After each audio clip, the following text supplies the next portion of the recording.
remember. So there's one or two people not in the class. So sorry, we just been doing orientation and now we're recording. So anyway, okay, Faith and Terry, I'll be in touch with you about um, how we can do this credit thing. All right.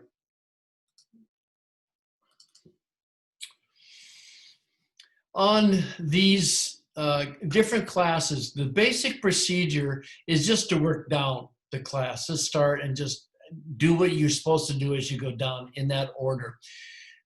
This is all of the slides that I use. They're the slides that come up in the videos, and I just give them away because sometimes people like them for reference. But these are pretty big. These are like 90, these are huge files. You can get them individually for each lecture too. The workspaces don't work. They're for earlier versions of Accordance, and I've not been able to upgrade them. And all that they do is kind of make Accordance look on your screen like they look on my screen. So they're not essential. But this is the two that are most important for this lesson. The worksheet is this particular one. And I guess let me throw it open first of all and say, does anyone have any questions on the alphabet, things that they weren't able to figure out?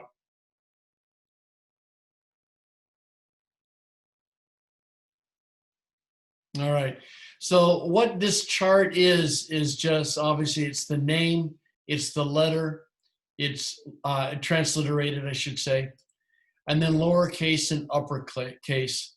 And as you saw me in the lectures, I just teach them in columns because they kind of follow English, or they don't follow English. English follows Greek, but it follows, it's the same as English, and then it diverges, same as English, kind of, and then gets different again. So I just found this is a good summary for the alphabet. So if you all are comfortable with it, let's just, I've never tried to do it with everyone at once with this many people on Zoom. This could be interesting. You cannot be shy in learning a language. You have to say things out loud. So you have to say your vocabulary out loud and alphabets and other things you need to memorize. And I talk to myself all the time. As I tell my wife, sometimes it's the only way to have an intelligent conversation. But after 36 years of marriage, she's used to me talking to myself all the time. If you don't want people to think you're crazy, then shut the door. But these are one of the things you have to say out loud. Let's give it a shot. Let's see how, everyone unmute. We'll see what happens to feedback here. We'll see how good Zoom is. All right. Yeah, this will be interesting. All right, let's just go through. I want to hear you say the alphabet. Is what I'm doing. Okay, so I'll say it to you. Say it with me. But no fair looking at your cheat sheets. All right, so we'll go. Stay with me. Alpha. Alpha. Gamma. Yeah, say it at the same time as I'm saying. I'm sorry. Let's start over. Say, okay, 1, 2, 3. Alpha. Beta. Gamma. Delta. Epsilon. Zeta. Eta. Iota. Kappa. Lambda. Nu. D. Omicron. E. Rho. Sigma. Tau. Epsilon. Phi. Psi. Omega. Terry's losing. Yeah, okay, you can mute yourselves. There's as I said in the video, there's a debate on pronunciation. I get literally hate mail from people who speak modern Greek. Why are you destroying my language? Why is your pronunciation so ugly? And modern Greek is very pretty, but no language stays the same for 2,000 years. So there's no way that modern Greek is how Koine Greek was pronounced. I chose the Erasmian pronunciation because that's what I learned, is what most people learn. And it has a different sound for every vowel and letter, which makes it, from a teaching standpoint, it's easier to do. But what I tell people is that the one thing I know for sure about Erasmian pronunciation is that it's wrong. This definitely is not how Jesus would have spoken Hebrew. I've been trying to get the fellow I mentioned from Jerusalem to give me his pronunciations, because he's probably pretty close.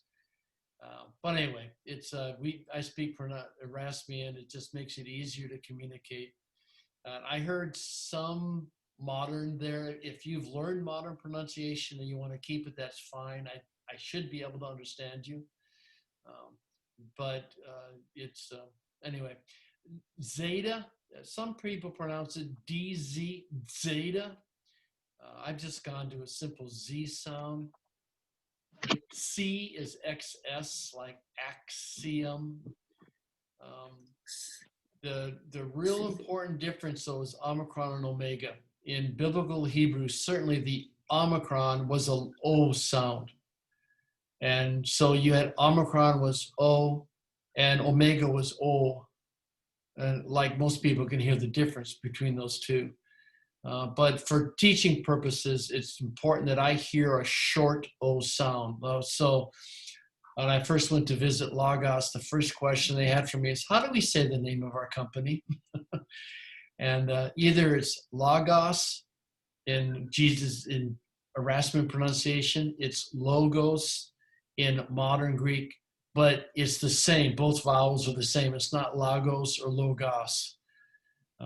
But anyway, so those are some of the differences. But if you want to learn modern, that's fine. I should be able to understand you. All right.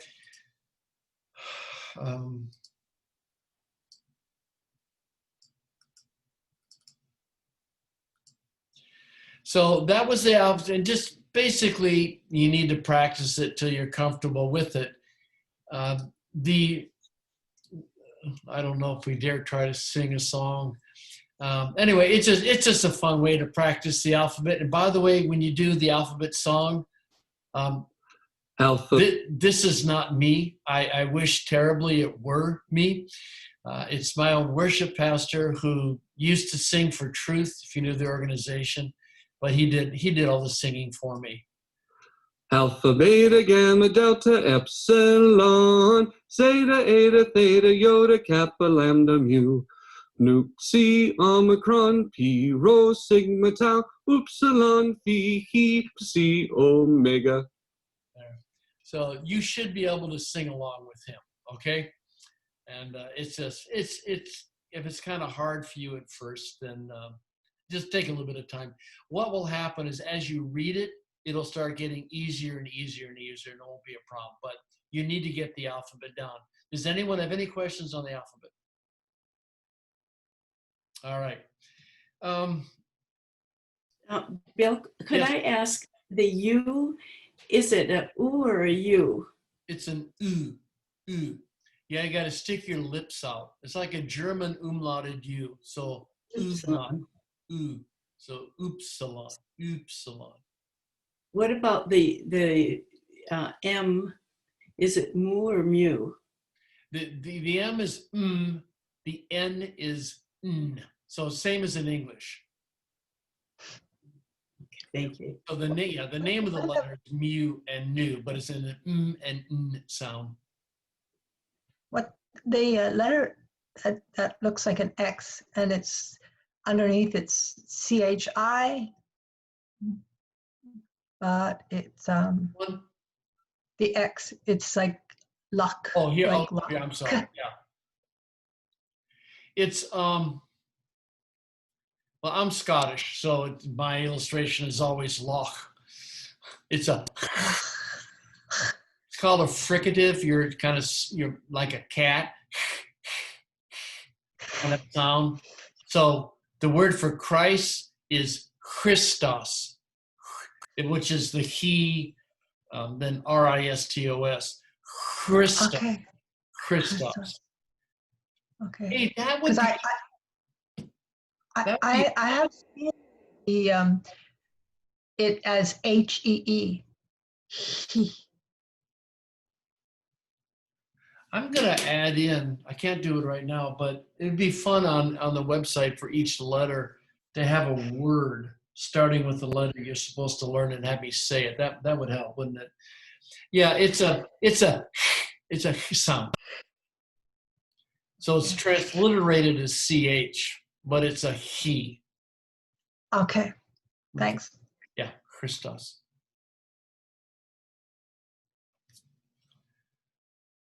All right.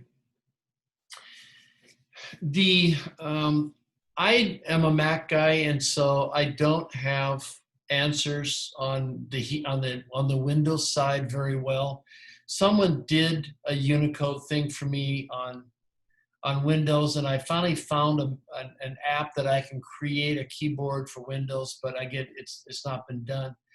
But if you want to type on a Mac, then Mac has it built in, and all the instructions are right here. And just what's going to happen is that you download the file and you put it into a certain folder, library keyboard layouts folder. And then the next time you boot your computer up, it is an option, and you can type in Greek. So- I've got the Windows Logos keyboard, which was painless. It was Okay. so easy to download and install. Is it a free thing? Yes, it is. Okay.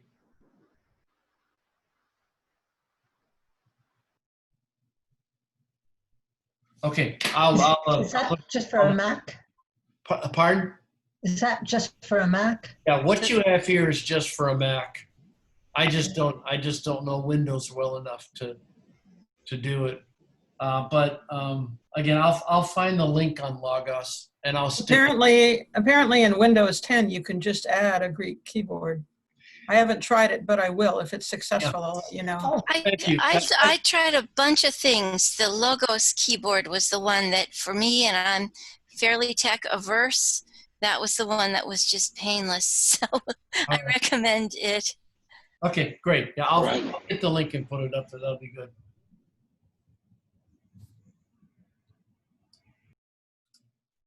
But anyway, it's just nice to be able to type in Greek for homework and stuff. Homework. All right. So the homework on the vocabulary it just goes through and lists out the letters. And for those of you who are not taking the class for credit, what I do on the exercise is that I post the exercise. I should go back. I post the exercise and then the answer. I don't know why there's no answers here. I will find it. I will find it. And for those of you taking for credit, the reason I need to know who that was is that we'll need to find a way for you to do your homework and send it in. But the exercises, what I want to do in class is not spend a lot of time going through the videos and going through the book. I really want to spend the time working on the exercises. And I think that's just a better way to teach.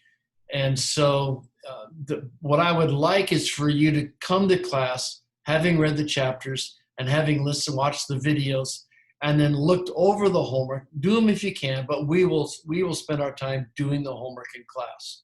All right, now it's really hard to do this homework in class, but that's how I want to run this class. So writing out the alphabet and marking where you start just to make sure you're doing it properly. Singing the alphabet song, doors shut if you want to do that. But there's something in value of just writing out things. Why can F?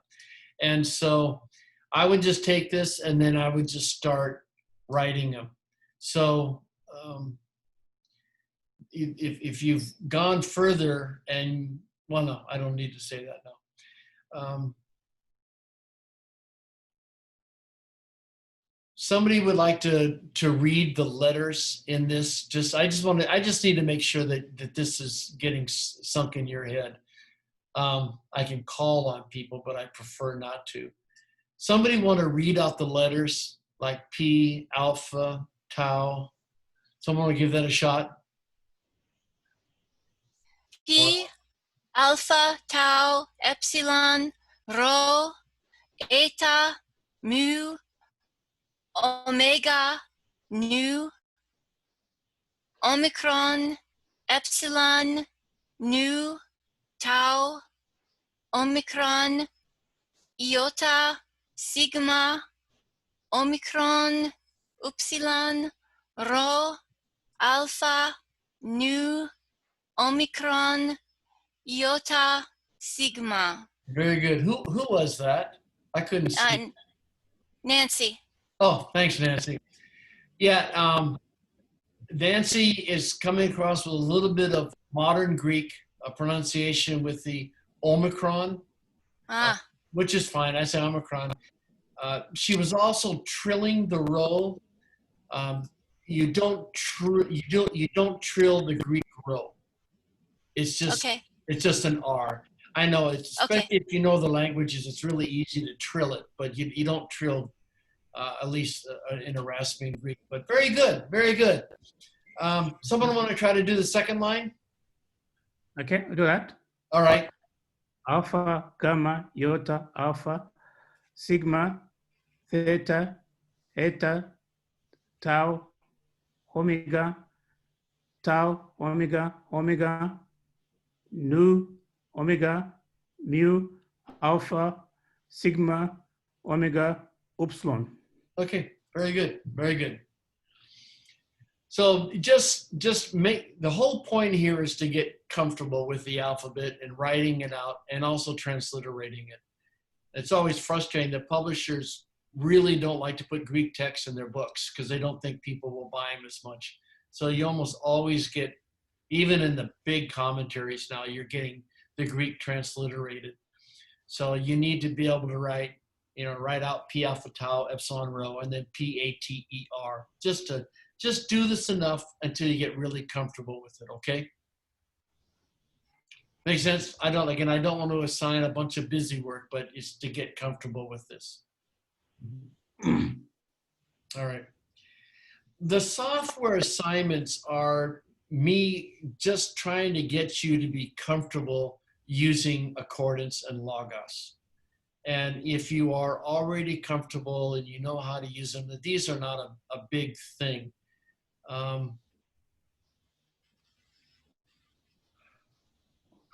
Sorry, I just drew a blank on something.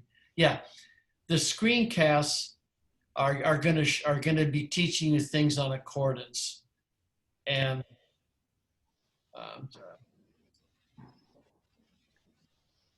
but it's really important to be able to search for stuff, and it's the easiest way is to start searching based on English, get comfortable with the computer program, and then switch into getting to the Greek behind the English. Is there, do you want me to go through some of the searching in Accordance, or are you, those that are going to use Accordance, are you comfortable with it? Oh, please show that. All right, I can do that. I hear that. Yep. All right. It's a wonderful toy, but I'd like to know how to use it. Oh, it is. I'm going through the tutorials one by one. Yeah. Yeah. Okay, just a second now. You all went away. I got to get you back just a second. Do the whole screen. Okay, can you all see my Accordance? Yep. Okay. Yes. All right. Let's see. Just a second. Sorry, it's my admin. I need to see what I set for searching. There. All right. So, I mean, all the logic is pretty much the same between Accordance and Logos and anyone else. But in here, what you do is you just search for words. And if you want to search for love, obviously you just type in love and there it is. So that's not a big deal. One of the powers in accordance is that if you want to find love or words related to it, they have a thing called a flex search. Can you see that? Mm-hmm. And a flex search is looking for, let's see, it just found love. Okay, no, it found loved. Here, let me make this stuff bigger for you so you can.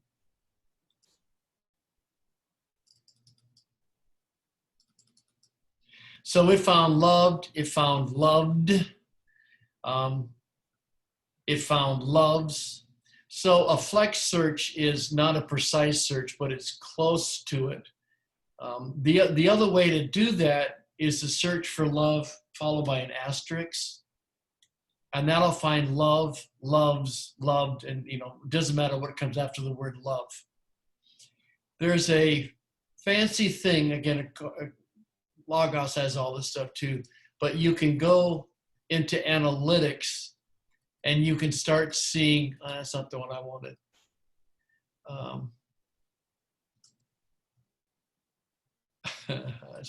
I always forget which one I want to see. Just a second.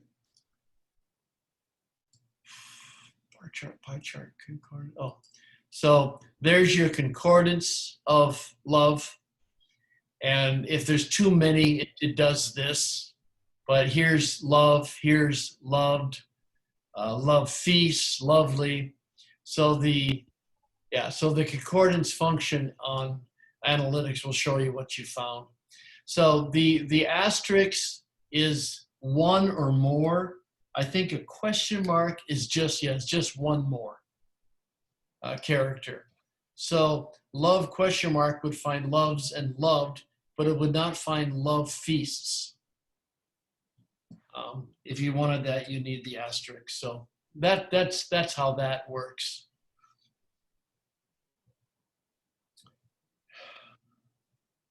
If you have a Greek text, locate the following. Okay, so we got to switch over and search Greek. And 3 words that begin with Omicron Upsilon. So all you do, it switches into the Greek font automatically. Omicron Upsilon, asterisk will now find you all the words that start Omicron Upsilon. I'll leave the analytics up just so you can see it. I don't know why you'd want to do that, but you can. You see how that works? For you Logos folks, they use asterisks and question mark the same way, don't they? I'm pretty sure they do. It's kind of a universal. Yes, they do. Okay, good. All right. And there's a gamma nasal is when you have 2 gammas in a row, and the first gamma is pronounced as a what? And then some, yeah. So if you want to find the other words that are gamma nasal, what would you search for? What would the search be? Two gammas. Gamma, gamma? Yeah, but if you gamma, gamma, you're not going to find anything because that's not a Greek word. Asterisk, gamma, gamma. Very good. And asterisk again. In other words, so you can put, so here's, Angelia, message. I announced Angelia. So that's how that finds.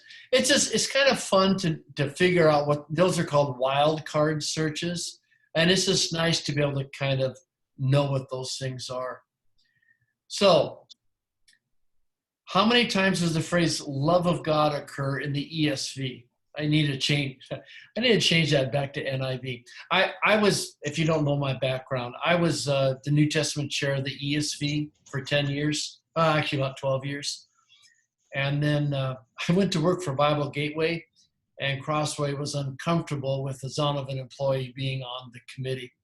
So that ended my time. And then 3 years later, I was talking to Robin, my wife, and one night I said, I really miss translation. I don't know what other options are, but I really miss it. The next morning, I got a letter from Doug Moo inviting me on the NIV committee. So it was a real answer to prayer. So I've been on the NIV committee now for 10 years. So I need to change ESV to NIV, but anyway. I'll do ESV, whatever, it's okay. So love of God. I was looking at something the other day. Okay, if you just type in love of God, it now does a phrase search. That's a new feature in Accordance. You used to have to put them in quote marks in order to get the phrase. But if you just do love of God, you're going to get the phrase. And so it occurs over here 11 times. And if you want to restrict the search, that's what this is for down here. You can, I don't want that, get rid of it. I'm clicking up here to add it. And you, in Accordance, you can set up whatever search range you want. So if you're looking for love of God in Paul, define the range. I define Paul as Romans to Philemon. So search in Paul and the love of God occurs 3 times. So it's important to be able to restrict a search as you're looking for things.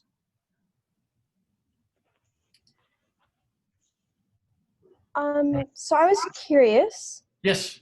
It shows on the right-hand side, it has love, and then under that it says of, and then God. Under love, it has all the scripture references, and then under of, it's common, and then God is common. What does that mean? Common means there's too many verses that have the word of and God to show them to you. Okay, yeah, that makes sense. Yeah, if you want to do, click in there and do a Command T. Okay. Let me see. Oh yeah, displays thresholds. If it's 1,000 verses or more, they do this. So well, I don't want to do. Yeah. So if I wanted to change the threshold, this would be crazy, but to 10,000, then there they all are. And, Wow. and if you want, see text here. We'll do text efforts. There you go. Text efforts is how many, what's the limit for whether I'm going to show text excerpts or not. Okay, that makes sense. Yeah. By the way, you'll notice how fast it is. Roy, the programmer, his name is Roy. He has a PhD in physics. He does physics consulting. And he may be one of the smartest men I've ever known. He hates Windows with a passion unlike anyone I've ever seen. And he wrote Accordance to prove the Mac is better than Windows. Dead serious. His wife is an anesthesiologist, and she's not the most exciting person in the world to talk to. And she says, I can put people to sleep 2 ways. I can gas them or talk them to sleep. Anyway, they're the brains behind Accordance. They live half their time on Mount Carmel in Israel. They're not Jewish, but they're heavily involved in that community. And the other half, they travel the world doing Accordance seminars. So fascinating. There simply is no program in the world that runs as fast as Accordance. And that's one reason I like it so much. I don't wait for anything.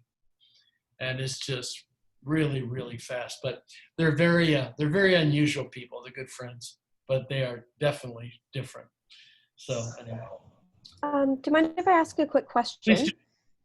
So if you were to be following this homework assignment with the, like with your book Interlinear for the Rest of Us instead of with Accordance, how would you go about following the homework assignment? You can't. The homework assignment is only there's no search capability in the print. So Yeah. the search is just for people. What I have found is that, like somebody mentioned earlier, they buy it and they go, I'm not even sure how to use it. And Accordance is so deep and Logos is so deep in what it can do that it just scares people. And so I want to make sure that you know how to do the basic stuff in the software. And if you're using print, then it's not a big deal. You won't be able to. Bill, Yeah. anyone who wants to learn how to use Accordance, I can send a link from Linda Perry, where they post all the seminars. Okay. Yeah, Linda's husband is the head of marketing for accordance. So yeah, that would actually. Why don't you send it me and I'll put it on the dashboard on the I'll do that. and we'll get that up there. Good. Yeah, they. I've done a bunch of their seminars, but they have a whole lot more that are done. So, all right. For this last search, how many times does "our" and "Father" occur in the same verse in Paul? Okay. So what you're gonna do is "our," and they have. It's just fun to play with what's up here, and you just say go to and type in "Father." And then make sure that your range is set to Paul, and you do your search, and it occurs 62 times. Now you'll notice that they're not always together. They're not always "our Father," they're "Father, our," but this is every place. So if you're looking for a verse, this verse has this word and it has this word in it, then you use the "and" command to find it. Okay? All right. So if you're going to do software, just get used to it, play with it. You'll be better for it. Yes. No, I thought I heard someone say something. Okay.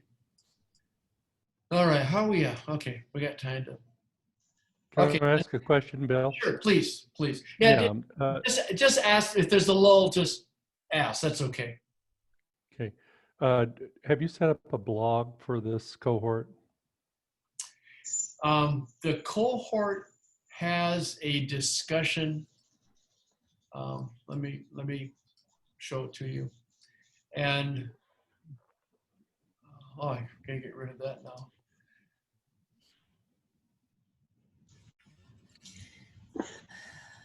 This discussion is in essence an interactive blog. So if you have questions, thank you for pointing out. I should have said something about it. Feel free to just click a discussion and ask a question. And if any of you know the answers, answer it. I will check it. I'm probably going to move you all over on the left-hand side, and I'll put discussions right here.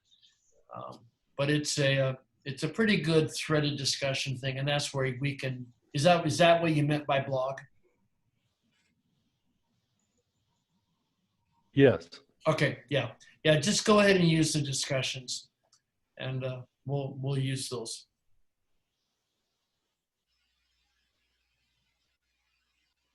All right.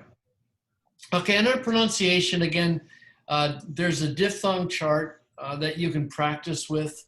They are a little tricky, and you just have to memorize them. But a diphthong is when you have two vowels that make a single sound. So alpha, iota are pronounced I, like in aisle. And so this word is pronounced iro. Epsilon iota is pronounced A, as in 8. So the word for if is A, and I'll avoid any Canadian comments about pronunciation, which of course I just didn't do. Oi, ow, oo, we, you. So that's all that the diphthong is two vowels make a single sound. But let's go through Jesus Loves Me, because this is fun. And the main thing that you learned in this chapter are, can I make this bigger? No, I can't. No. Are the breathing marks and the accents. Does anyone have any questions on breathing marks and accents? Yes, why are they so small such that an older person like me can barely see them on the page? I'm sorry. Actually, this is my font that you're looking at, the font that I wrote, and I made the breathing and accents bigger than normal. In most fonts, they're quite a bit smaller. They're tiny, and I didn't mean this, but in other places, they're horrendous. I cannot read them. I need a magnifying glass. Well, I'm 67, and when I turn 65, you can. Yeah. No, I'm holding this up, but you can't see it.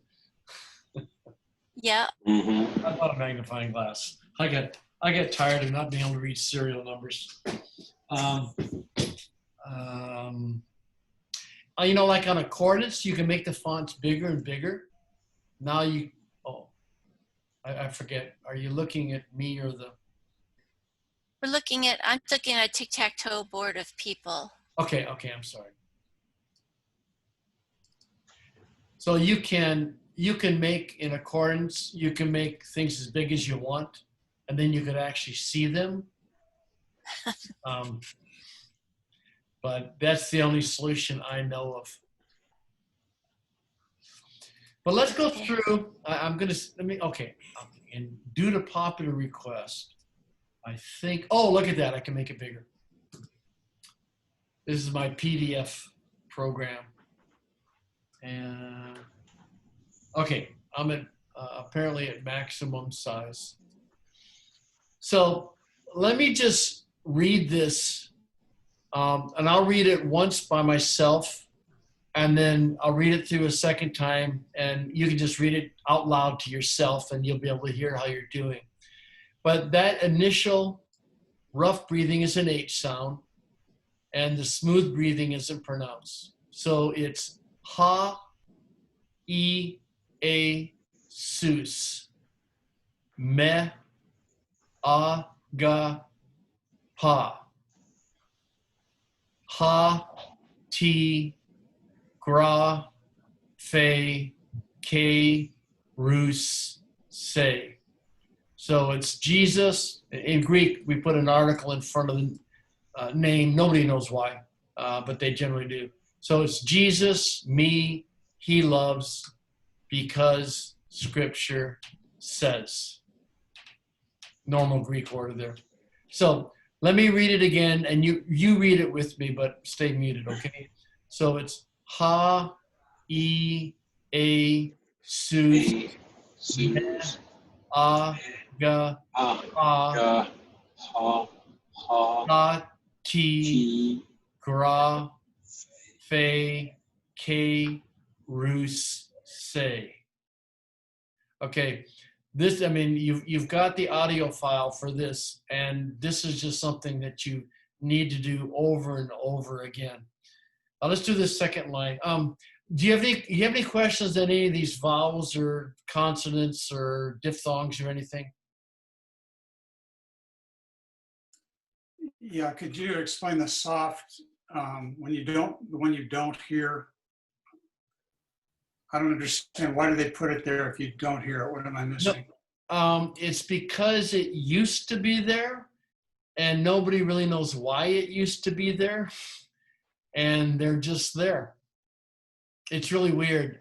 There's one grammar that actually came out and didn't use a smooth breathing, but teachers were so used to seeing it, they didn't adopt the book. Nobody knows why there's such a thing as a smooth breathing. Certainly in the history of the language, it had meaning. The breathing used to be an H that got cut in half. So kind of imagine an H cut in half and then kind of made it curved. And so they wanted a mark in front of initial vowels. But if it wasn't pronounced, they did the silent one. It's not much of an answer, I'm sorry, but nobody knows. It's buried way back in the history of the language, way before anything we can understand.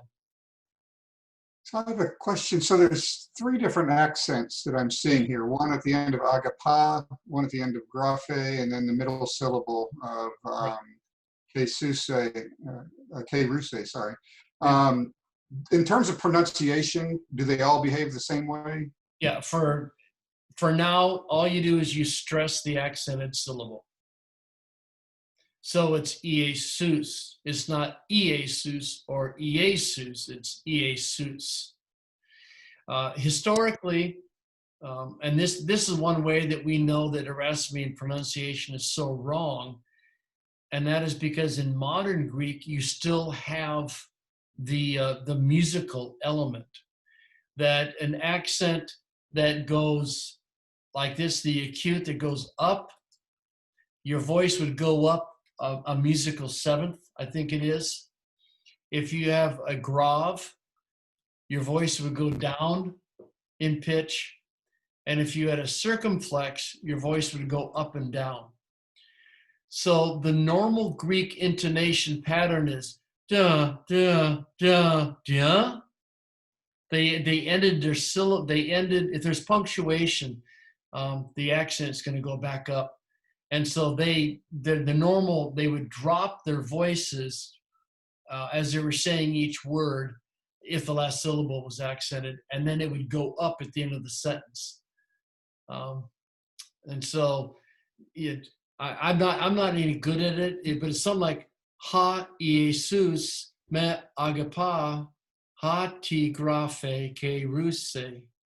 It's something like that originally, but its musical pitch is hard if you are not musical or if you speak a language that's not musical. So Greek teachers just say, just stress the accented syllable. I have a friend who's Greek, and when you go on the, if you go on the website and listen to the vocabulary, one of the buttons is from Modern Greek, and that's Christine. And to hear her speak Greek is just beautiful. It's rhythmical, it's lyrical. It's a very pretty language, and Erasmian just ruins it all. But anyway, that's the way it is. So you just stress the accented syllable. Okay. Okay. Let me read this next one. So here's a diphthong. Alpha iota is I, pi. Okay, iota. Iota can be both I or E. Think of the two I's in intrigue. I, E. And vowels are long and short. When the iota is short, it's I. When it's long, it's E. Well, how do you know whether it's going to be long or short? I have no idea. I don't know, except I just say these vowels like my teacher said them, who like her teacher said them. And so you will hear I or E from me iota. And just, there's other, I'm simplifying it a bit, but anyway, so it's pi, D, A, sin, ow, to, a, sthen, nu, si, du, na, tai. Let me do that again. Pi, dia, a, sin, ow, to, a, sthen, nu, si, du, na, tai. Children are to him, they are weak, he is strong. So go ahead and say it with me. Yeah. Pi, dia, a, sin, au, to, a, sthen, nu, si, du, na, tai. Are you kind of hearing that? By the way, this is like the hardest lesson to do at a distance. It's just, there's so much pronunciation, it just makes it hard. So, and this is weird. The word for yes in Greek is nai. So yes, Jesus loves. Yes, Jesus loves. Yes, Jesus loves. The scripture says. That's a typo. That's I'll have to fix that. There's no parentheses in Greek. Okay, so what you should be doing on this is just practicing it, just getting comfortable. And what you'll find in terms of syllabification, there's the rules, and the rules are in the book. But for the most part, it syllabifies like English syllabifies. So it should be pretty straightforward. And as long as you just say it for a while, you get used to it. Okay, so any questions on that?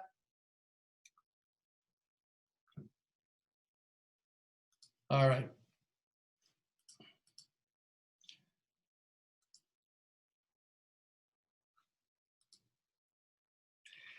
And what you have in your exercises is just things to read. I don't have audio files, so you can hear them, but they're just practice. And I would say on these things, if you have questions, if things aren't clear, then just be sure to ask me. Okay. But like alphabet, pronunciation, you just do it. Anyone scared about that? Sometimes you're a slightly older audience. You're not as, except maybe for Faith, you're not a. I say that to a bunch of 17-year-olds in college, and they all go running for the door. Okay, all right. All right, let's get to something a little more fun.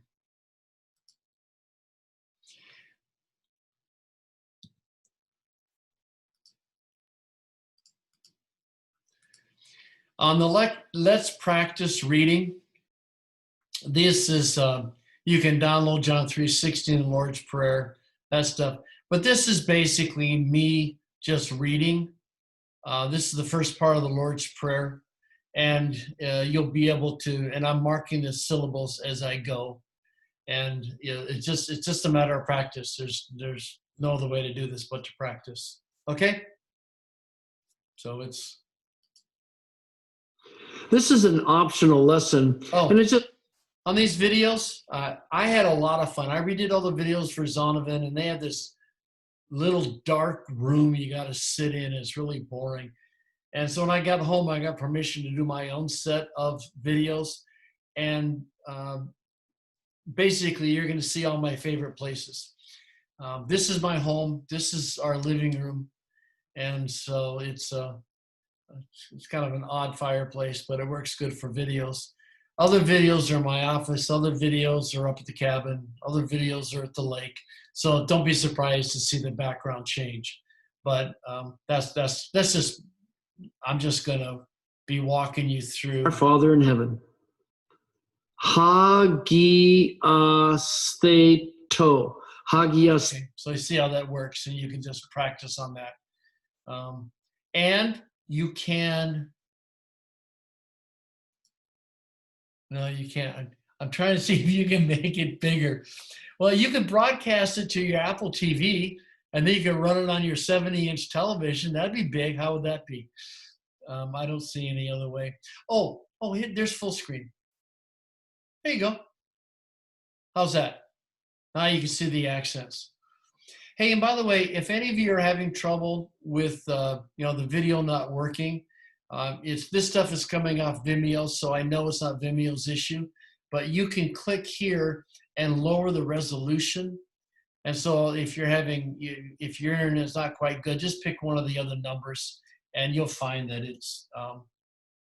it'll come through much easier. Okay, so that's just alphabet pronunciation and practice reading. Okay, all clear? All right. Well then, let's get on to some new stuff that's fun. Hey, by the way, did you notice that J.I. Packer just recently passed away? It was one of the joys of working on the ESV is that he was the general editor. So I got 10 years of J.I. Packer private time with him, a lot of it talking. Anyway, we were sitting down at the table. I said, Dr. Packer, you want to help me write the doxology in Greek? And he got so excited about writing the doxology in Greek that he didn't eat his dinner. So to give him credit, this is, and I say it right up there. So this is the doxology in Greek, and you can also listen to it if you want. Okay.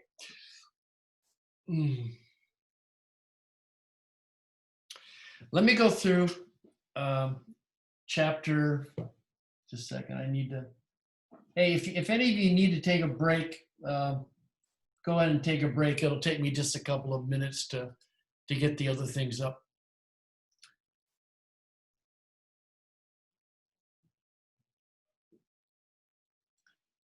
All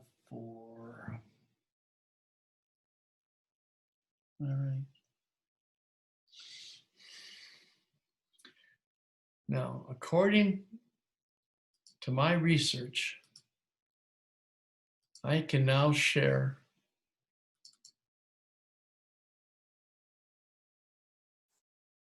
okay.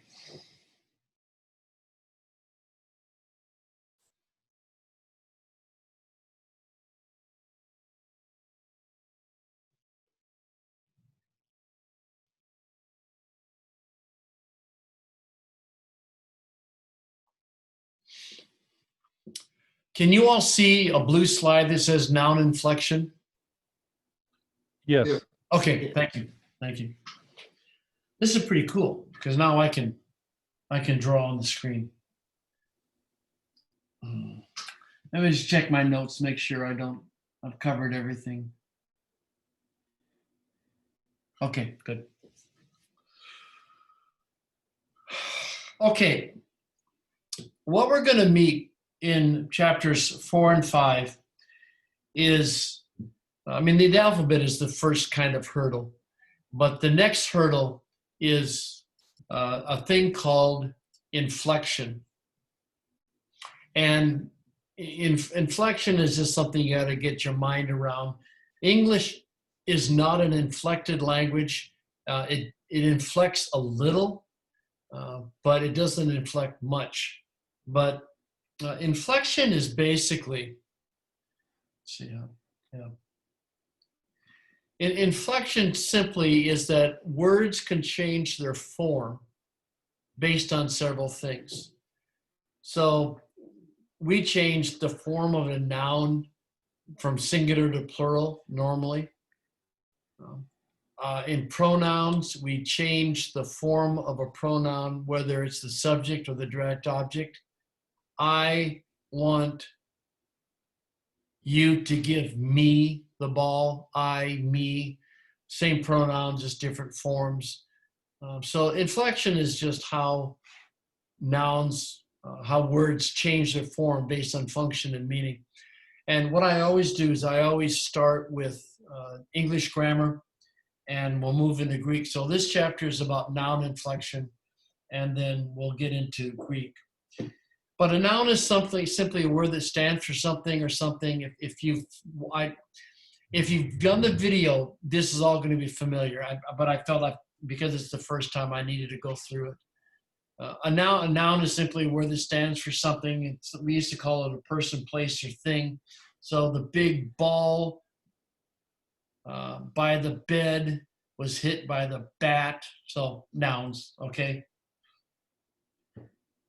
And nouns are going to change the form based on their function and in their meaning. So those are the two things that will inflect a noun, that will change it. I'm always asked about inflection in other languages. If you know German, German is more inflected than Greek is. English and Spanish is less inflected. So Greek is kind of somewhere there in the middle. But two things can change the shape of a noun. One is, hey, I just thought of something. Let me show you why this is important.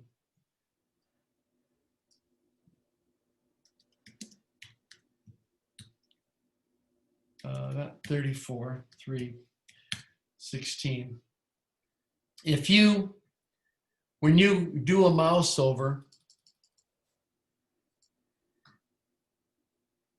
you see along the bottom, see the information along the bottom of the screen? It says Zoane, Zoe, Zao, noun, feminine, singular, accusative, life, living way of life. You see where I am? We can still Still see your PowerPoint, your No.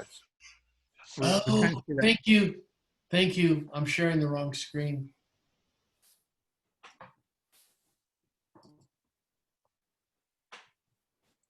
Can you see accordance? Yes. Okay, thank you. What I'm explaining is what's in the lower left corner. So I'm going to do a mouse over on Huion, and down in the corner, it repeats the word that you're mousing over. I think I can make this bigger, actually, just a second.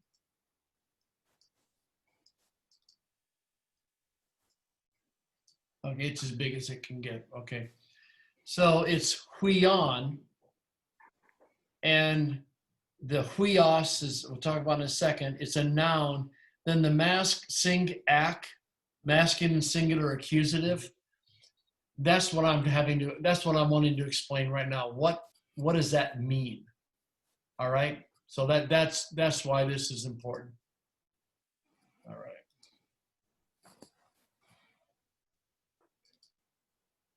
I'm gonna have to do this every single time. Okay.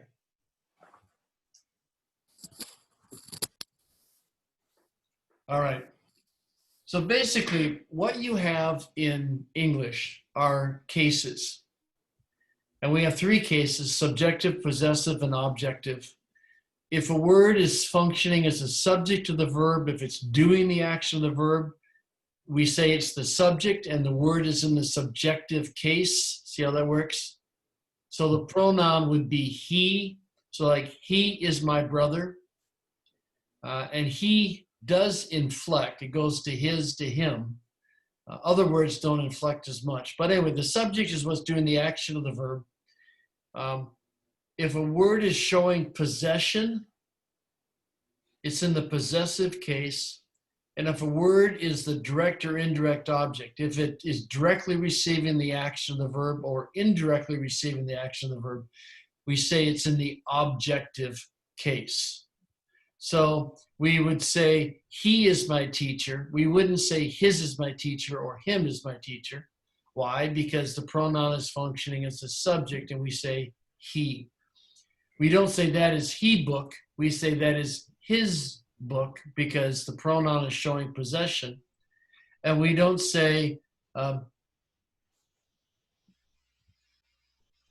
throw him a ball.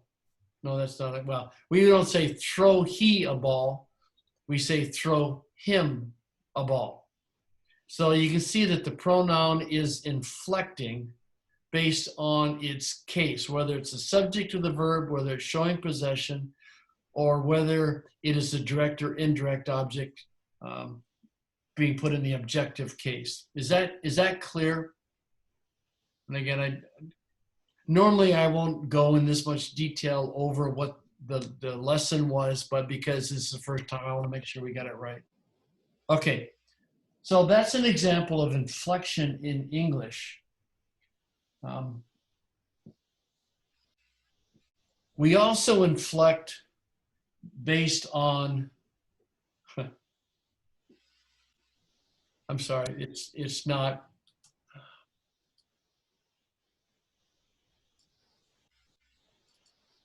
I'm gonna have to get if I have a cable and I don't use AirPlay, this actually works better.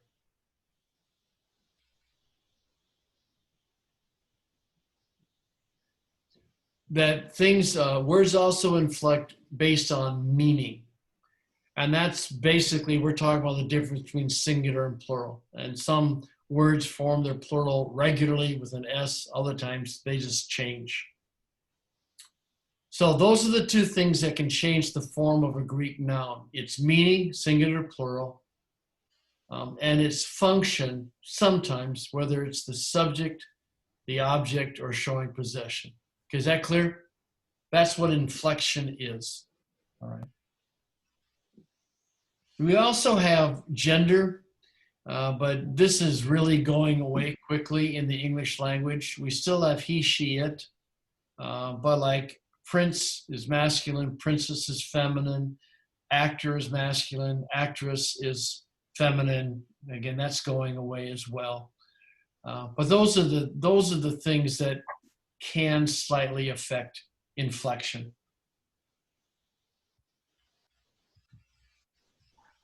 So that's what was in that chapter, all right?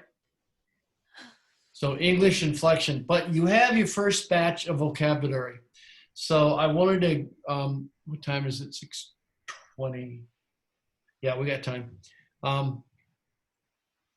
Before we do the vocabulary, there was a question in the exercise, the difference between natural gender and grammatical gender. Oh. The natural gender was much more clearer to me, but what's the grammatical gender?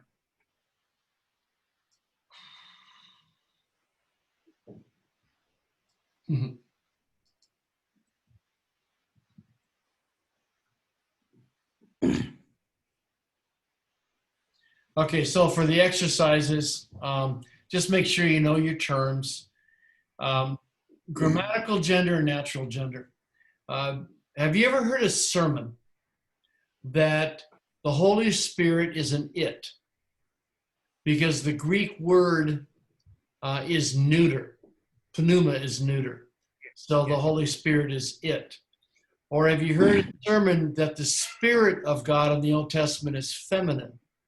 Because ruach is a feminine word in Hebrew. You ever heard those sermons? Yes. Okay, don't listen to that pastor at all anymore. Okay?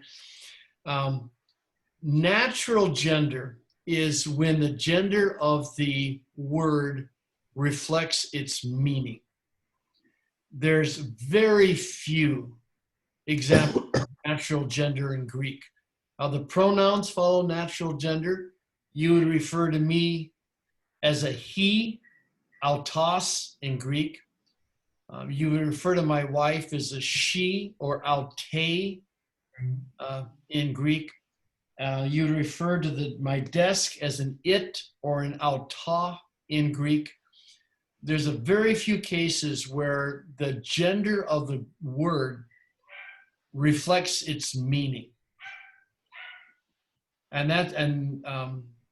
the vast majority of Greek and Hebrew words follow grammatical gender. In other words, they are in a certain gender not because of what they mean, but they're in a certain gender because of how they're formed. For example, the Greek word for spirit is anima. All words formed with mu alpha at the end, are neuter. Not because they refer to neuter objects. They're grammatically neuter because that's how they're formed. All ma words are neuter. The word for faith is pistis. And all words that end the same way that pistis ends are feminine. Now, faith is not a feminine concept, but pistis is a feminine word because of how it's formed. So grammatical gender means that the gender, apart from very few examples like pronouns, or the word for adelphos is masculine, it refers to brother. Adelphe is feminine, it refers to sister. Apart from very few of those kinds of words, Greek always follows grammatical gender, where the gender of the word has no relationship to its meaning. Natural gender is what we have in English. Okay. That make sense? Yeah, thanks, yeah. Yeah, yes. The example I like to use is hamartolos is a masculine word and it means sinner. That means that all men are sinners. Because then I always have to qualify theologically all men, all people are sinners, but all males are sinners, and the girls always laugh. And I said, gee, that's interesting because hamartia is a feminine noun that means sin. But sin isn't a feminine concept. It's just how they're formed.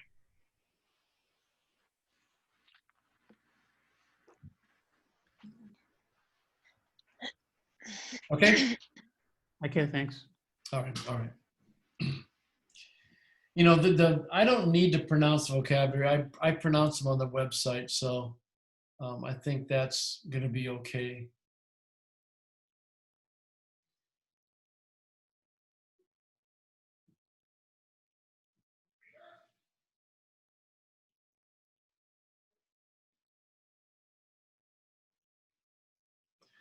All right, let me do some of these searches. You can see accordance, okay?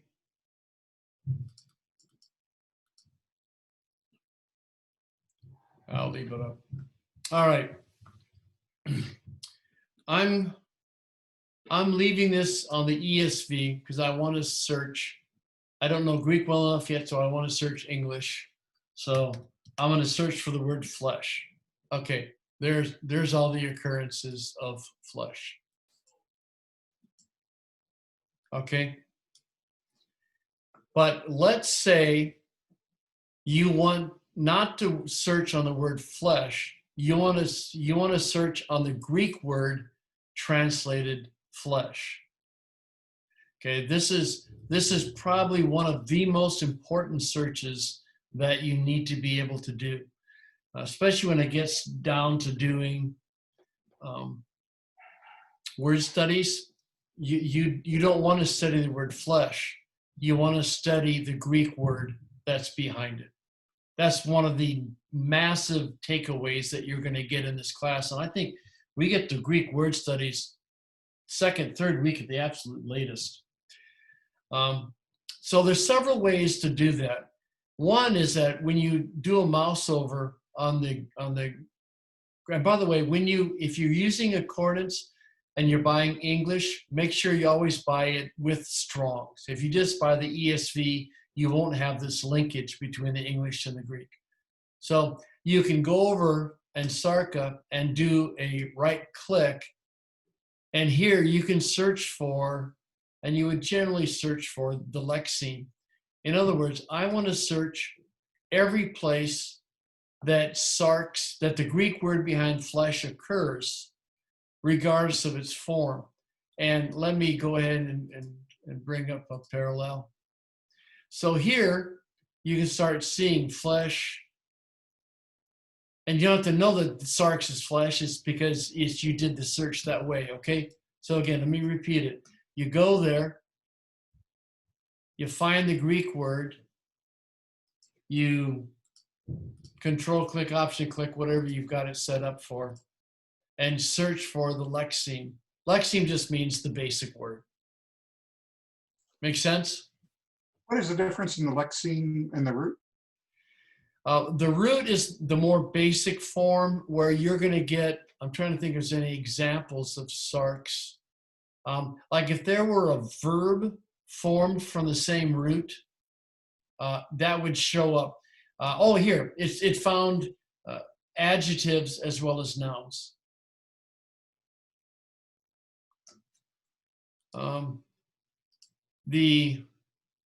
So the lexeme is the same basic word. Inflected means this same case number, gender. We'll get to that in a bit. The root is a more basic form that may show itself as a noun or a verb or an adjective. The other way to do this is right click and say that you want to search the key number.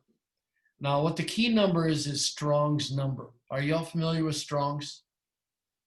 Dr. Strong came up with a numbering system, numbered every Greek and every Hebrew word with a unique number.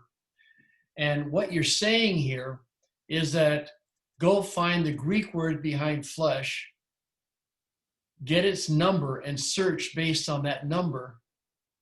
And now what you've got is every place that sarx occurs, regardless of how it's translated. So yeah, I'm going to use mine because it's going to be better here. Yeah, this is, I'm sorry.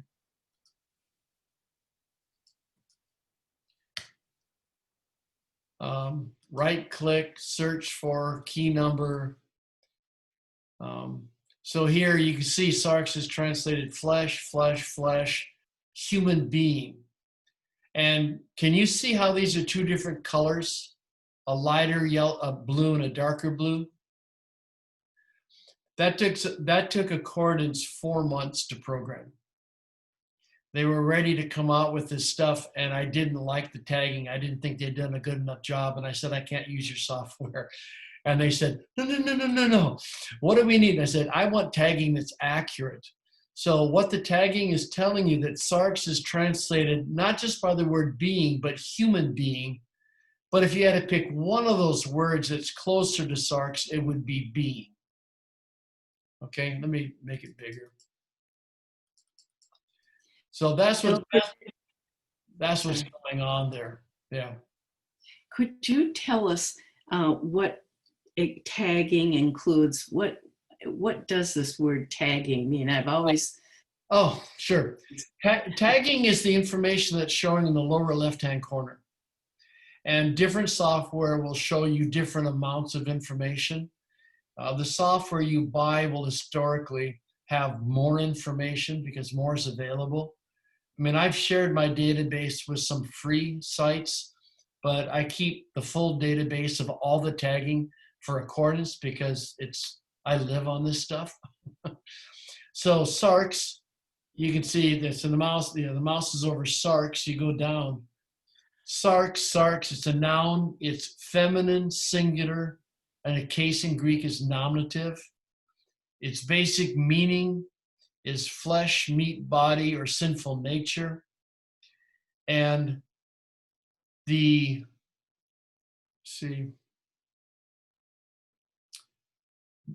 Greek, the Strong's number is 4561. That's what's going on down there. So y'all see that?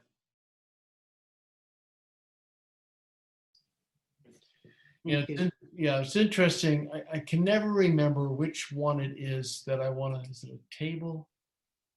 No, it's not table. It's kind of fun to get a list of, it's not a hits graph. I have to do this every time I'm looking for this. I don't know why. Analysis. Oh, hey, okay, here you go. Look at this, guys. Hey, by the way, I use guys generically. If that's offensive to any of you ladies, please tell me and I'll change.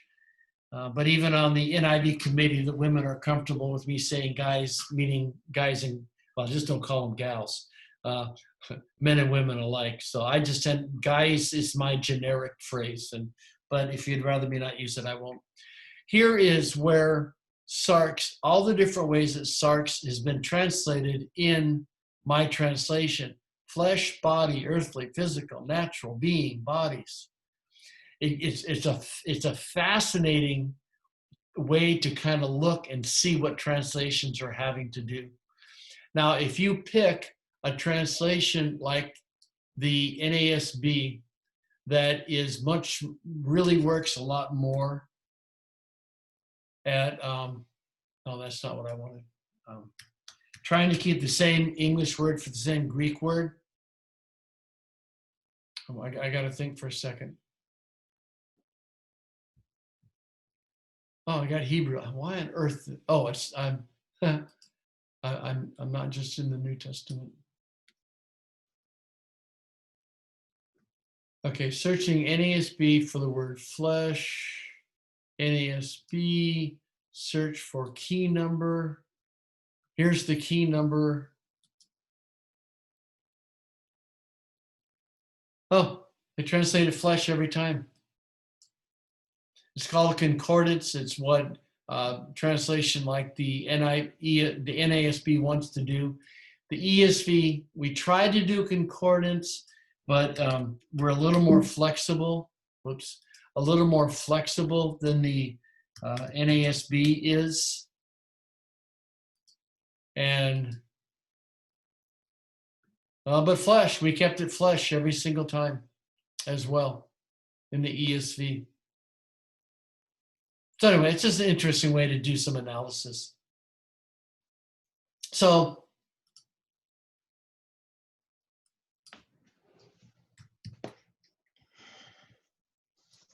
I'm in the ESV, I'm sorry.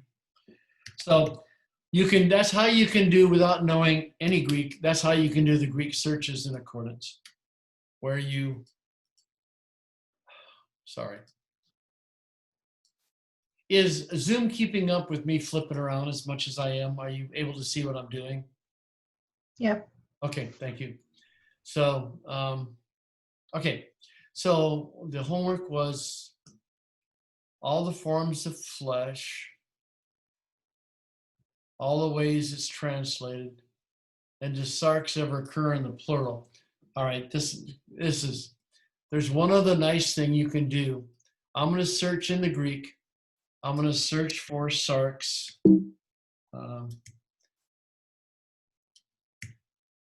Okay.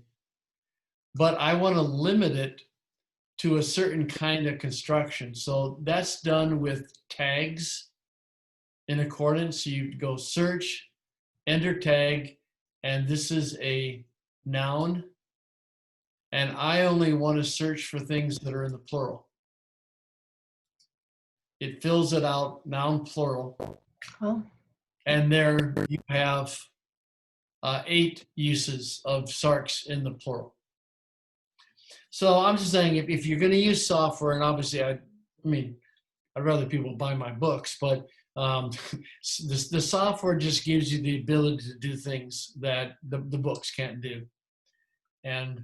But I just really encourage you, play with your software and get used to doing that. Get used to those kinds of searches. Okay?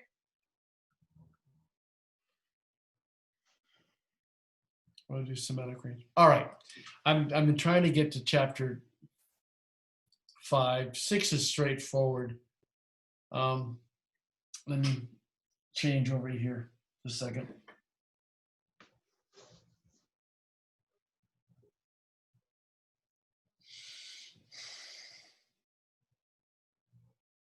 Okay, so you guys are doing okay with English grammar? Yes. Usually in college, I've lost 3/4 of my students by now. It's just amazing how younger people simply don't know grammar at all. All right, I got to go through this. I used to teach English as a second language. Oh, yeah. And my sons all went to French school here in Montreal. Oh. And when I prepared an English grammar test for my students who were mostly Francophone, my English but French-speaking and reading children couldn't pass the English grammar test. Oh, wow. So it's really, they don't teach it. They do not teach it. Yeah, yeah. Yeah. Some of us are old and we grew up diagramming sentences in English in the Canadian school system. Yeah, Well, I love that. So did I. And I love diagramming, but anyway. Yeah, okay. Okay, we covered noun inflection in English. Now we got to cover in Greek. Here's the word for God. How would you pronounce that? Anyone? Theos. Theos. Theos. Theos, right. Theos. Accent in the second syllable. Yes. Theos. Greek nouns divide into 2 halves. That the first half is called the stem, and the second part is the case ending. Here is the main thing that we're going to have to learn. English, how do you determine if something is a subject of a verb in English? It's position Word order. sentence usually. Yeah, word order. Yeah, word order is position. It's the word before the noun, before the verb, and the direct object is going to be the word after it, right? So we use position. Word order at this point means next to nothing in Greek. Now, there is meaning in Greek word order, but it's totally an issue of nuance. You can hear it in Ephesians 2:8-9, for by grace you have been saved. Right? Therefore, by grace has been moved to the beginning of the verse to emphasize it.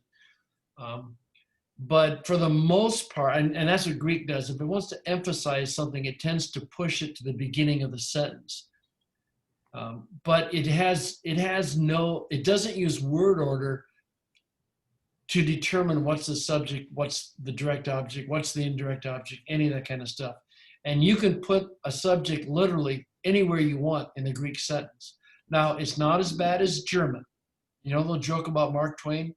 He was with a buddy. It's a true story. He was listening to a German professor speak, and after 15 minutes, his friend said, "Let's see if I can't understand a word he's saying." And Mark Twain said, "Wait, I'm still waiting for the verb." Germans love long, complicated sentences, and all the verbs are at the end. Okay, and since my daughter married a German, I probably shouldn't make too much fun of German. But by the way, don't have your children marry people in other countries.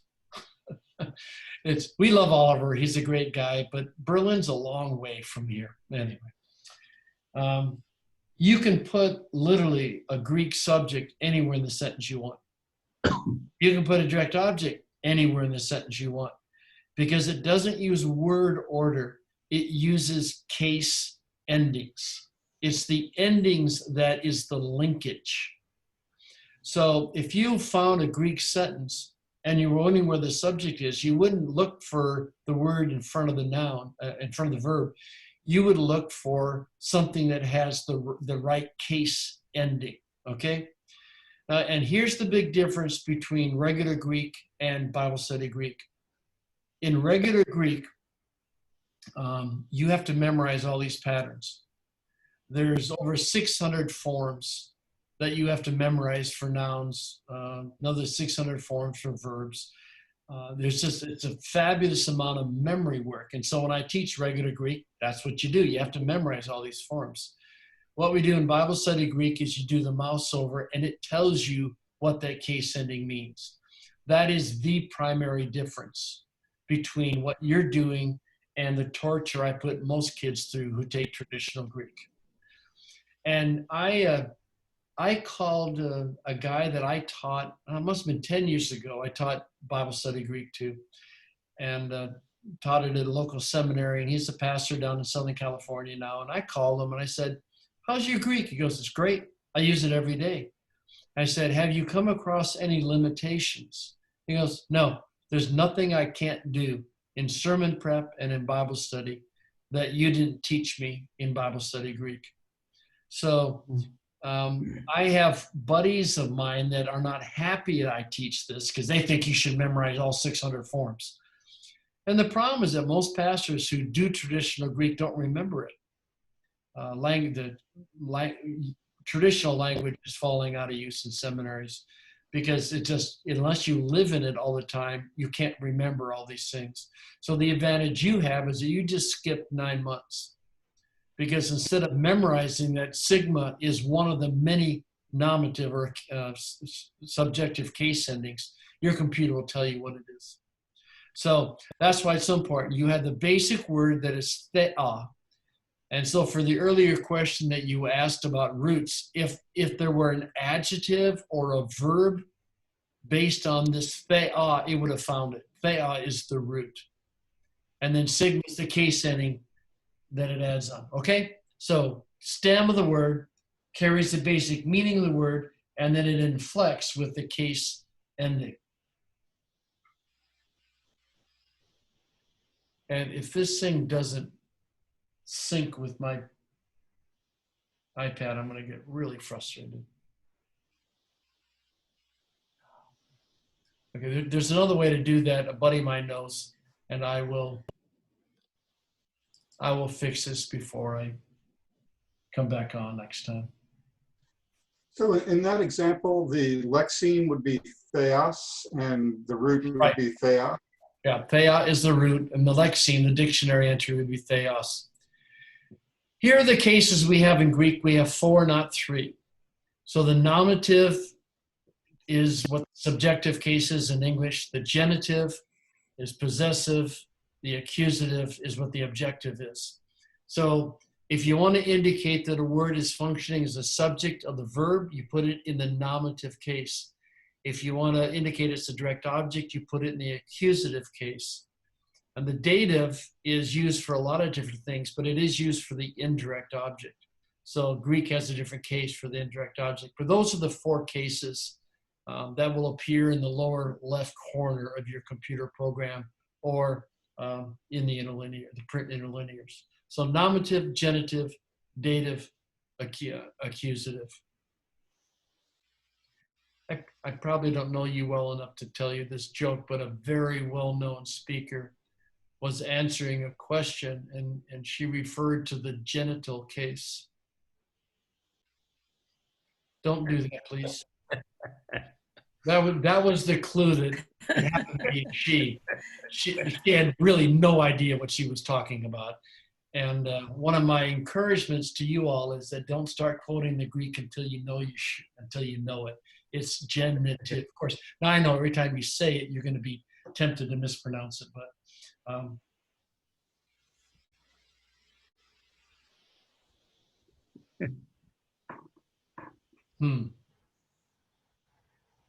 Okay, I'm going to do it this way. All right. Here's how case functions in Greek. This sentence means God loved the world. Okay. Agapesin is loved. Ha theos is God. Ton kosmon is the world. The ha is the word the. You'll see it in front of proper nouns and also theos most of the time in the Bible. It's treating theos as a proper name. It's not just any God, it's our God. So that's why there's a ha in there. But when you look at this, you have the verb agapison, and then you have two nouns, theos and kosmon. How do you know which one is doing the loving and how do you know which one is being loved? Well, the subject would be what is doing the loving. The direct object is what is being loved. Well, how do you indicate the subject? Well, you put it into the nominative case. How do you put it into the nominative case? You give it a nominative case ending. Okay. How do you indicate that kosmon is the direct object, that it's receiving the love? Well, you put kosmon into the accusative case. How do you put it into the accusative case? You give it an accusative case ending. So it's the sigma on the theos and the nu on the kosmon that tells you this sentence means God loves the world, not the world loves God. Now, you could have kept the words in exactly the same order. And you could say agapison, ton theon, ha, or be ta cosmos, and it would be the world loves God. In other words, you could put kosmon into the nominative case by putting a sigma there. You could put theos into the accusative case by putting a nu there, and the words don't have to change their order. Make sense? So this is, so you can see the difference between a reverse interlinear and a regular interlinear. A reverse interlinear, I would have written ha theos agapison ton kosmon. That's how it's going to come across. Because the controlling line would be God loves the world. And so underneath it, it would say ha theos agapison ton kosmon. A regular interlinear keeps Greek word order.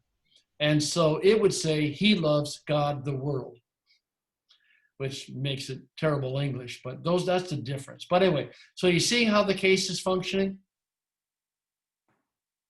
Okay, so to indicate the linkage between the verb and its subject and its object is not word order, it's case ending. So here's John 3:16, all right? And there's your verb, agapison. And how do you find the subject? You look for something in the nominative case. It happens to be ha theos. What's the direct object? Is what's in the accusative case is ton kosmon. Okay? Everyone clear conceptually on this? Yes. Okay, thank you. Yes. So we have Greek inflection with cases. We also have inflection with number. And all it is a different case ending. So philos is friend. Philoi is friends. Just different case endings.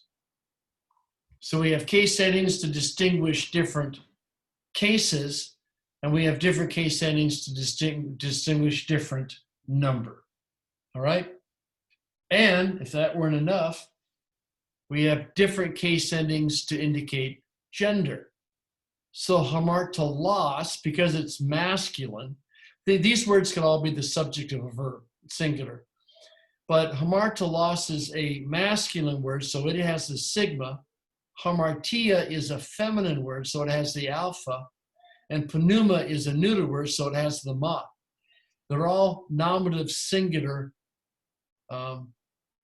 masculine and feminine or neuter, but they're different endings. So when you put all this together, I'm trying to see a chart.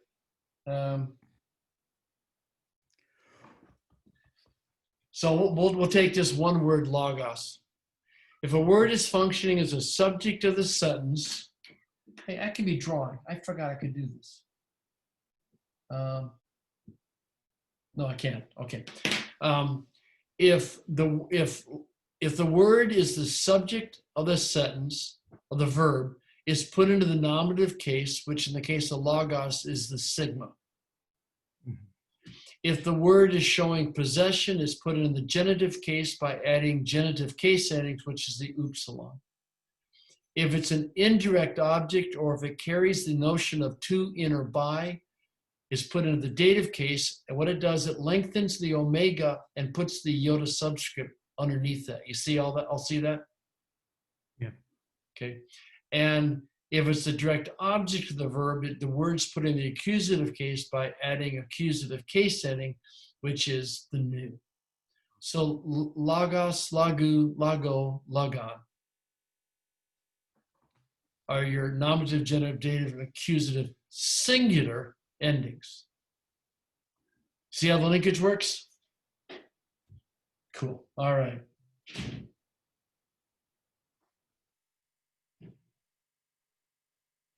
So just to make you really happy that you're in this class, this is one of the probably, well, it'd be probably 100 different, they're called paradigms, forms you would have to memorize. You'd have to memorize, lagos, lagu, lago, lagan. It shouldn't all be yellow. It should just, the new should be yellow. So if it's a masculine word, it's that. If it's a feminine word, it'd be like graphe, graphes, graphe, graphane. Or other feminine words go with the alpha, hora, horas, hora, horan. Or if it's a neuter, it's ergon, ergu, ergo, ergon. See what joy? Can we say amen? I'm sorry. I have Oh, say a amen. question on the,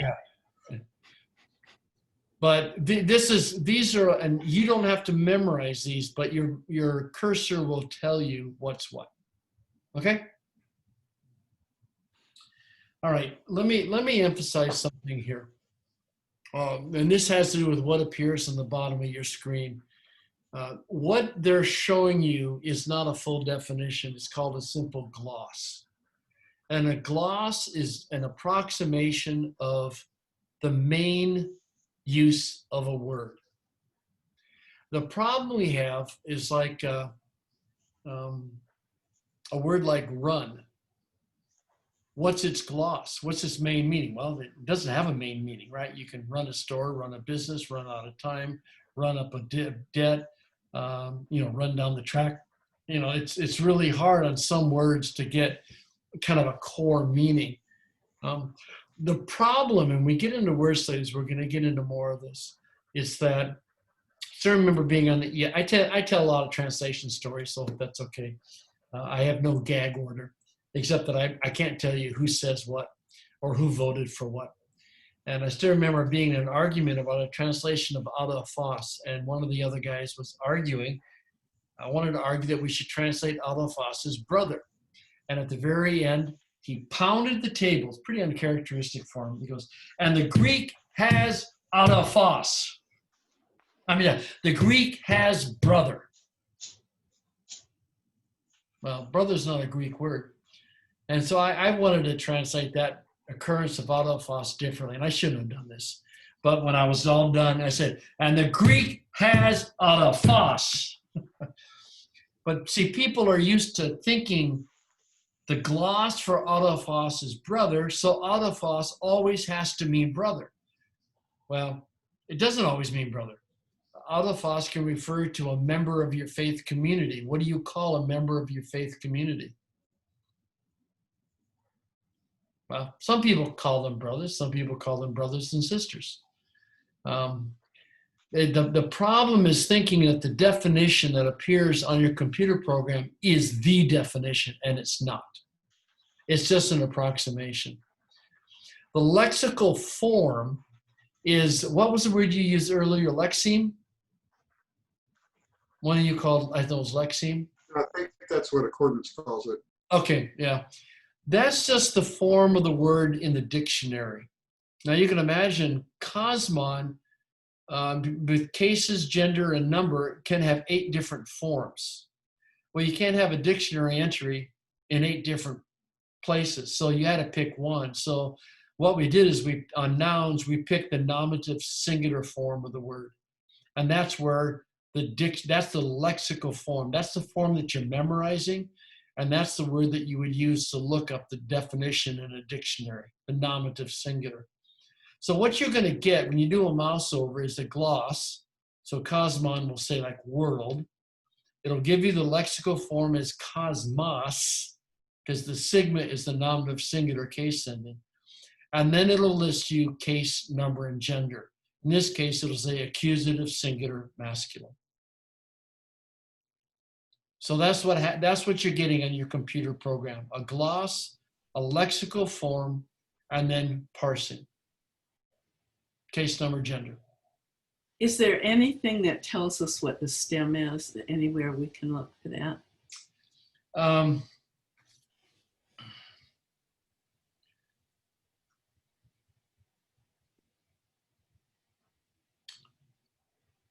Just a second.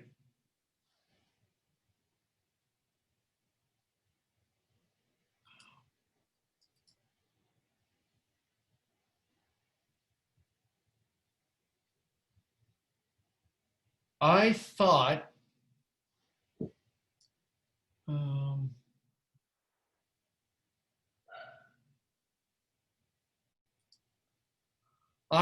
I had gotten that into accordance, but I'm not seeing it. No, the only place I know is I wrote a whole book on roots, and that's the only place I know of to get all the roots. What is that book? It's called The Morphology of Biblical Greek. It's I like it. It's every chart in the.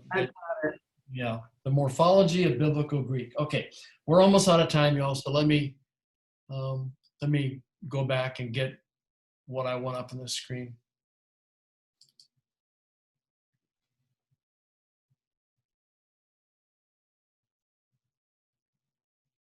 Okay.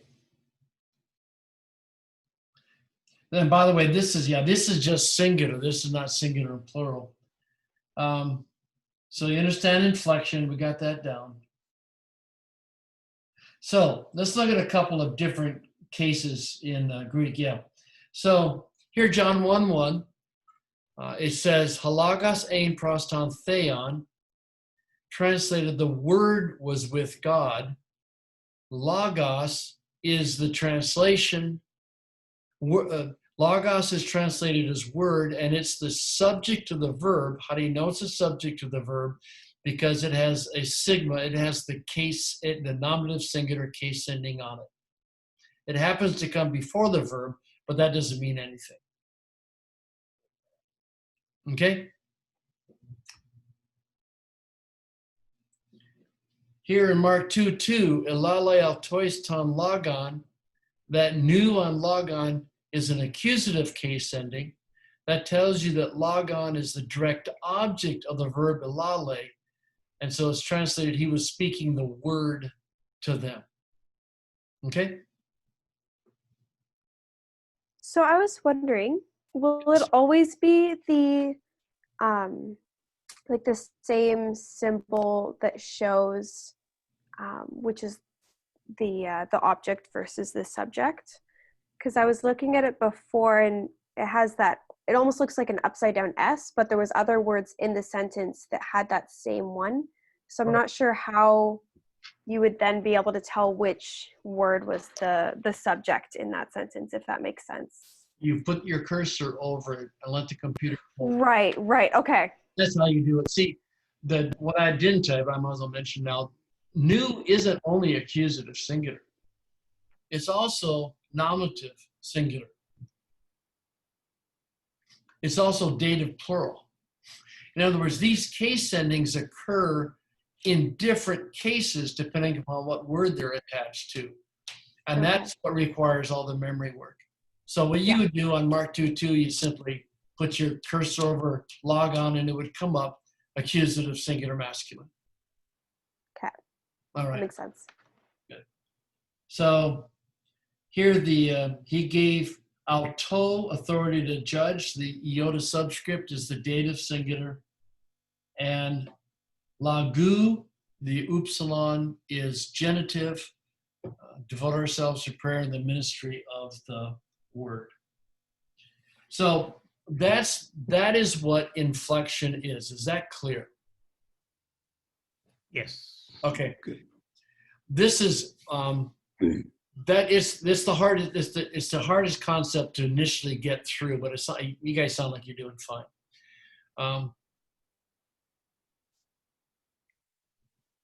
All right, it's 7 o'clock.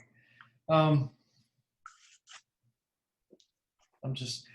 there's other stuff in the video and in the chapter, but I just wanted to make sure that was really clear.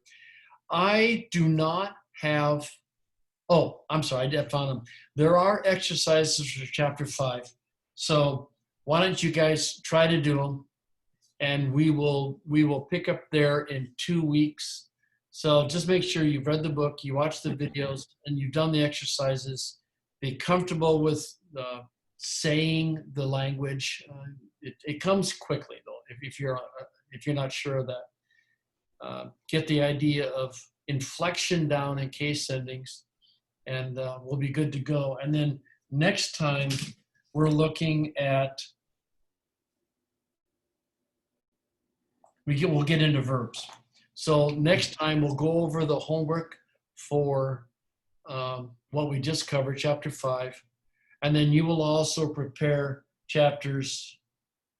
We didn't get to prepositions, so we'll do that next time. So prepositions and then verbal grammar. You'll prepare for that. We'll review it and then do the exercises. Sound good? Is this what you were expecting? I mean, is this? Okay. Yes. Okay. Good. Yes, it is. Good. Good. I'm glad. All right. Well, next Thursday, I get to spend 4 hours on a plane flying to Houston. I'm claustrophobic, and they're going to make me wear my mask the whole way. So we'll see if I get kicked off the plane somewhere over in Nevada. But I will next in 2 weeks. I'll actually be in Louisville at a board member's house, but we'll work from there. So, all right. Hey, thank you all. If you have questions, feel free to write thegreekprof@gmail.com. Feel free to post discussion questions on the cohort page. And if you see some, the answers, go ahead and answer them for them. And I'll keep my eye on that as well. Okay. Hey, Bill, can I ask you a quick personal question? Sure. I mean, class is done, so yeah, free. Go ahead. Yeah. Zeus Pacific, you taught Greek there, right? Yeah. Yeah. What years? Oh, gee. I taught at Azusa in 81 to 91. Okay. I was there 68 to 70. Oh, that's funny. Yeah. Yeah. No, yeah. I was a little bit younger than you. Yeah. 3 years. Yeah. So great. You have a good experience? Oh, yeah. I sang with Don Grant and the Dynamics Chorale, that type of thing. So was Bruce Beloyan when you were there? No. Oh, that guy could teach up a storm. He was really a good teacher. Yeah, I wish I had had you instead of Macmillan for Greek. I forgot everything I learned there. Yeah, I had interesting discussions with him. Yeah, I'll bet. Because we differ completely on how we teach. So. Well, this is fantastic. I really appreciate you taking the time to teach us. Well, I'm glad to, and you won't forget this. And again, that's the beauty of this. You just won't forget this stuff because you don't. Once you get the grammar in your head, you're home free. So. Fantastic. Bill, yes, what ma'am. is the last which chapters are we responsible for? 7 and 8. You didn't get to prepositions, so do 6. 6. Oh, 6, 7, 8. I've got 6, 7, 8, and 9. Is just a second. Let me. 6, 7. Yeah, we'll get, we'll take care of verbs next time. So you need to get through 9. Okay. Whoa. They're short chapters. Again, if you know your grammar, it's not hard. What's really hard is when 17-year-olds at Azusa don't know what a subject is. I mean, that was what was agonizing. But if you're okay with grammar, you'll go right through. What you're going to find is that verbs do what nouns do. You have the basic form of the word, and then you add stuff to it to indicate whether it's I, you, or he, or plural. You add something to whether it's in the present or it's in the past. So it's the same, conceptually, it's the same thing. So it'll be straightforward. You can do it. What part of Houston are you going to be in? We're going to Sugar Land. Okay, southwest. Yeah, in the southwest. Okay, come through, so we're into the low 90s now. So. Oh, I know. This is the earliest I've ever gone to Houston. I usually go in January. But hey, have you ever been at the Lanier Library? Yes, I live about a quarter of a mile from there. Oh, really? I'm going there on Saturday. I'm having lunch with Mark Lanier and some podcasts for him. He wants me to come down and do an address on translations. And so I'll stay. Okay, yeah, I've been to several of the lectures there. Yeah. I've never gone there just to work in the library, but. Yeah, I've only been there once. Oh, that reminds me. He's got earlier editions of my books. I need to take some new ones down. So anyway, I'm looking forward. So yeah, that's where I'll be. Okay.